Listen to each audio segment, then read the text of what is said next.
Best patch of all time, 10 out of 10. But after playing through it once and giving it another look over, this story was insanely ambitious.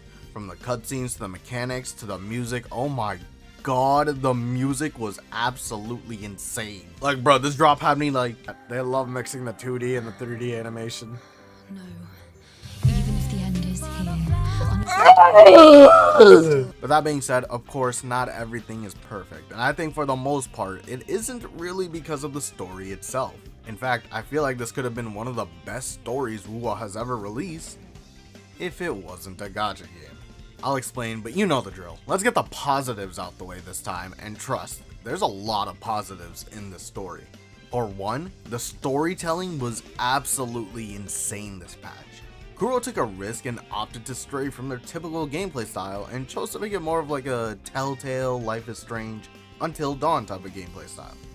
For a majority of the runtime, we're actually just walking around, or making decisions. Throughout the story, we're traveling through the chaos, which is different from a scenario, or the afterlife, or wherever the dark tide decides to take you. In this realm, we get to explore Iuno's character in almost every aspect, through her childhood memories, her inner thoughts, her experiences.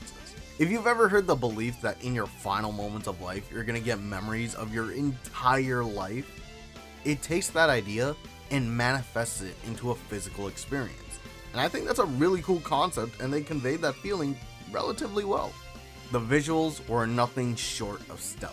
The cutscenes were visual spectacles when it came to the composition, the kinetic storytelling, the art direction. It was genuinely stunning.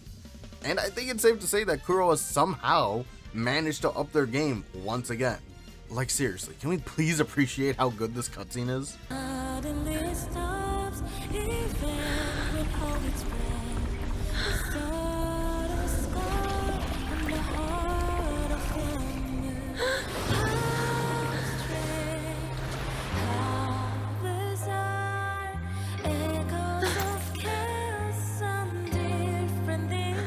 Again, as always.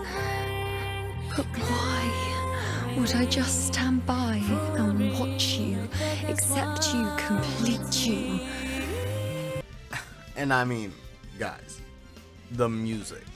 The tracks were some of the best of what Kuro has ever released, with some styles that I wasn't expecting myself. Also, I can't lie, this might be my new favorite vocal track. For the longest time, Kartethia's vocal tracks were at the top of the list for me. Yes, both of them, but I think Iuno has taken the cake for me. That might just be recency bias and the twin tail feet mind control, but you know what, I will see how I feel about it in a week. Iuno's story is pretty interesting too. While Iuno in the present doesn't necessarily go through a new story arc, we get to see everything that led up to Iuno making the decision to sacrifice her ability to see into the future, which does act as a character arc in its own. Despite Iuno being gifted, even more than other priestesses, due to her personality and how forthright she is, this gift is more of a curse. She's someone who's witty, mischievous, full of life, and someone who would put the needs of others over her own in a heartbeat. That's the main reason why she even became a priestess in the first place. And despite how much pain this ability has caused her, she'd keep using it for the sake of others, and that is genuinely admirable. But she does it to a fault. She has no qualms with being a martyr. Hell, that's why we're even in this predicament. She knew what would happen to her, and she knew the cost. Yet she withheld it from Augusta when they came up with their plan, and enacted it with zero hesitation, despite the fact she still wanted to live and be remembered. Also, after finishing the story, I had a new appreciation for the beginning segment with Avidius. If you don't know what I'm talking about, there's a whole segment at the start of the quest where Avidius is having a schizo freakout about how all his memories that he believed to be real were in fact not real, but fabricated. I wonder by who. As a result of this, he wrestles with the validation of his existence, saying if his memories and all the things he did were mere illusions, then what is there to actually prove his existence? This introduces a big theme of the story, which then comes full circle when Iuno says that the mere changing of fate is enough proof and justification of her existence, even if no one remembers her. What can I say? I always appreciate a full circle moment. That being said, of course, it's not all sunshine and rainbows, but you might be surprised with what I have to talk about. So, like I mentioned, they opted for a different gameplay style to focus on the story. Not to say that the combat you know and love isn't a part of the game, it's still there, but it's mostly at the end and there isn't even a final boss at the end.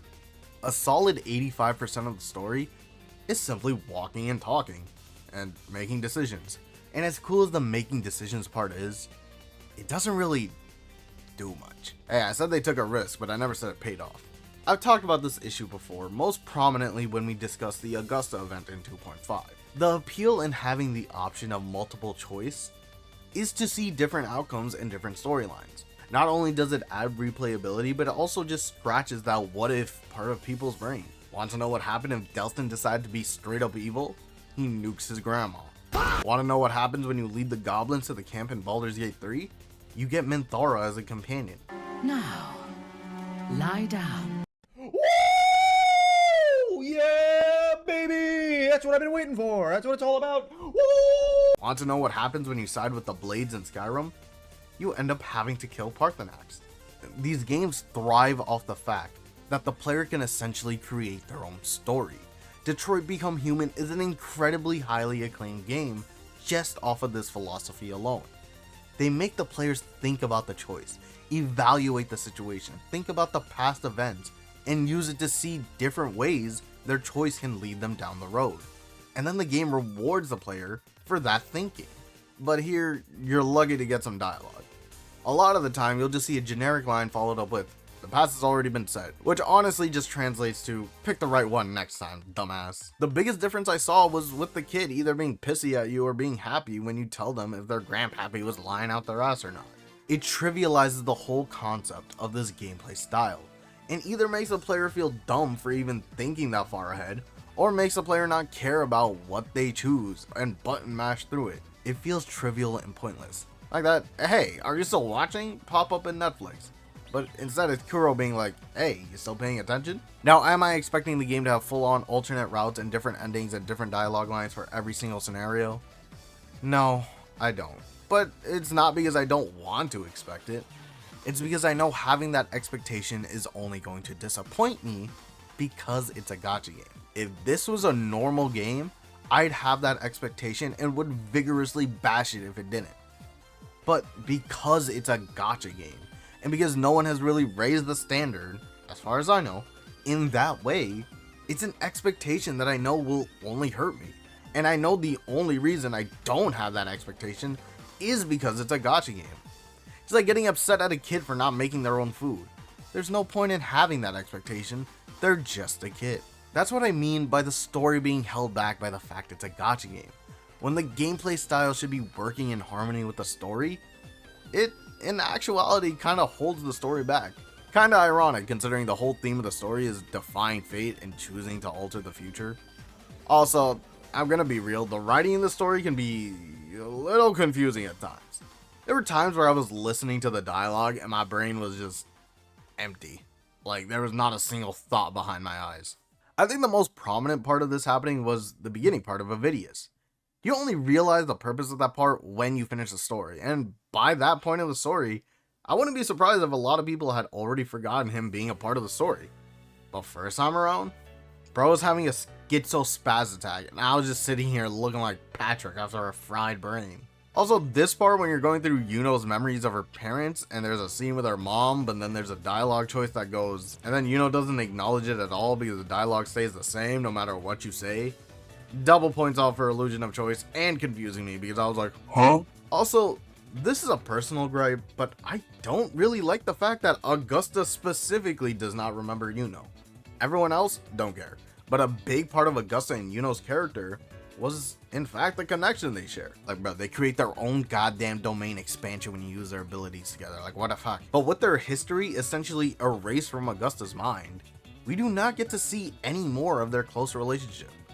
And honestly, we barely saw any of it to begin with. I was hoping to get more backstory on these two, but there's almost no focus on it at all besides the fact that Augusta was someone who motivated Yuno to go against the prophecy, which is a big thing, but like, that's basically the end of it. Of course, Yuno says they'll probably be best friends, but it's still a little frustrating considering this is what I was looking forward to the most.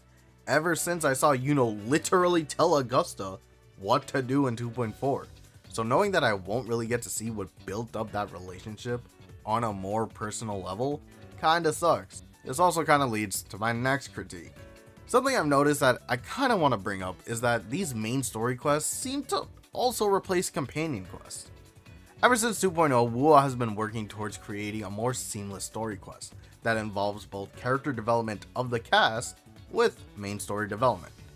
I think 2.0 follows through this ideology the best, where we get decent character development and main story developments in a more even and smooth way. Iuno's story, despite being incredible, could and honestly should have just been a companion quest. While bringing back the life of a pretty vital character is crucial to the plot, I'm assuming. Who knows what they're gonna do with Iuno past the Avengers Endgame moment we've been building up to. It's a little hard to call this a main story quest.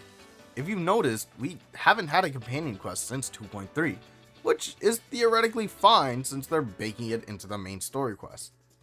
But the thing is, I can't really say that there was enough main story content in this quest to actually call it a MSQ. And what I don't want to happen is this to be a way for Kuro to basically say, oh, we have an MSQ every single patch, when in reality this is basically just a companion quest. And you know what? I could see the argument that Iuno being brought back to existence is enough of a main story development. Sure, but I still think there should have been a companion quest to accompany, which maybe could have been used as a way to show Augusta and Iuno's past relationship and development and be focused on having them rekindle their bond. But that's just me. Maybe I just want more Iuno and Augusta. I don't know, man. It's a drop of water in the ocean. I guess it ain't that big of a deal. Overall, I do think this is a step up from the first half of 2.6. Again, not to say Augusta's story was bad. I just think there was a significant amount of budget allocated to Iuno's story. And judging by her sales, I think they made a pretty reasonable choice. Surely they weren't expecting this at all. But yeah, overall good shit, sick story, sick presentation, good job Kuro, your hat was tilting ever so slightly, but you straightened it out. 8 out of 10 tentatively, might change, I don't know, ask me on stream, on twitch.tv, little honey schmack, or right here on YouTube. Just make sure you subscribe and hit that notification bell, and let me know what you guys thought about the quest. What did you like, what didn't you like, you know the drill. Other than that, feet.